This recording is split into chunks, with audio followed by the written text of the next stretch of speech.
As jy my nie ken nie, ek is Malzijn en ek is 'n digitale bemarker.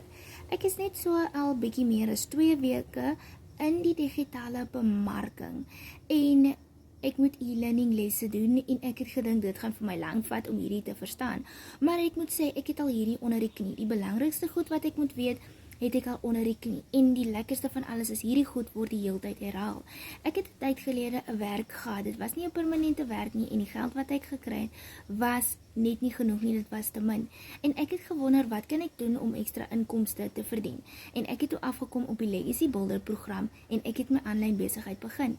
Jy is dalk 'n permanente werker en werk jou vingers stompies af, maar die salaris wat jy kry is net nie genoeg nie en jy moet werk vir 'n verlofdag. Elke 17e dag kry jy dalk net 1 verlofdag. Jy kan ook ekstra inkomste verdien deur om vir jou 'n eie aanlyn besigheid te begin.